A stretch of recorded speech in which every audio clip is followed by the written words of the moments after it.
تمہیں مجھ سے کوئی کام ہے؟ ہاں. یہ عورت کون ہے؟ مجھے نہیں پہچانتی؟ نہیں.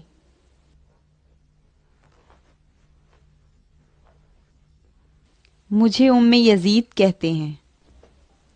ام یزید؟ جس کے بارے میں مشہور ہے کہ وہ معاویہ کا دربار چلاتی ہے؟ یہ ایسی بات ہے جو دشمن کہتے ہیں۔ امیر خود اپنے دربار پر حاکم ہے، شک نہ کرو۔ اس گھر میں کیوں آئی ہو؟ اس لیے کہ امیر کی عنایت اور وعدے کی تمہیں خبر دوں۔ میں نے اپنا ارادہ بدل لیا ہے، اب میں یہ کام نہیں کروں گی۔ جودہ، ہوشیار رہو، یہ امیر المومنین کی جانب سے تمہارے ساتھ بات کرنے آئی ہیں۔ یہ جان لو کہ معاویہ سارے عالم کا خلیفہ اور جانشین پیغمبر ہے۔ وہ جو چاہتا ہے عین اسلام ہے۔ جو امیر المومنین معاویہ کے راستے پر نہیں، وہ حق سے دور ہے۔ تم نے اس کی خواہش قبول کر کے خود کو شیطان سے دور اور خدا کے قریب کر دیا ہے۔ اپنے باغی اور سرکش نفس کو مہار کرو، ایسا نہ ہو کہ باطل افکار اور قلبی لگاؤ تمہیں خدا سے دور کر دیں۔ نہیں، میں نہیں کر سکتی۔ امیر المومنین کے فرمان کو نہ ٹھکراؤ۔ بیٹی، تمہاری بھلائی اسی میں ہے۔ یزید تمہارے وصال سے راضی ہے، اور امیر المومنین نے بھی اس وصال کا وعدہ کیا ہے اور حکم دیا ہے کہ سونا، چاندی، بہشتی باغ جو تم چاہو تمہارے نام لکھ دوں۔ وہ بادشاہ تمہاری طلب میں ہے کہ جس کے ہاتھ میں خدا نے دنیا کے تمام خزانوں کی چابی دے دی ہے۔ وہ خدا کہ جس نے تمہاری قسمت میں دنیا کے تمام عورتوں کی سرداری لکھ دی ہے۔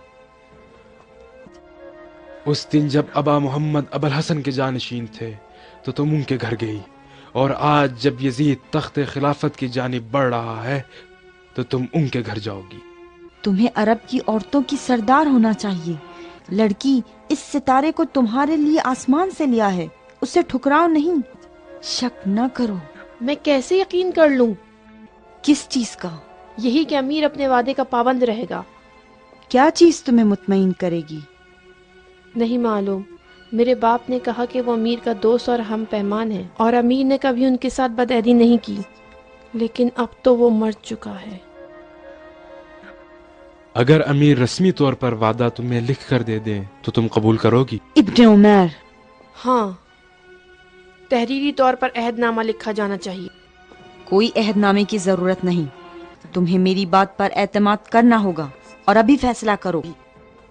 جب تک تحریری عہد نامہ نہیں ہوگا میں کوئی کام نہیں کروں گی۔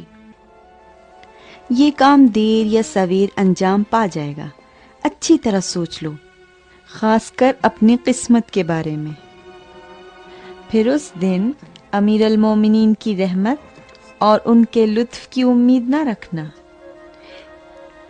لیکن اگر تم ابھی اس کام کے لیے راضی ہو جاؤ، میں تم سے وعدہ کرتی ہوں کہ تمہیں اپنے بیٹے یزید کی بیوی کے عنوان سے امیر کے دربار میں لے جاؤں گی اور اپنی حمایت میں رکھوں گی۔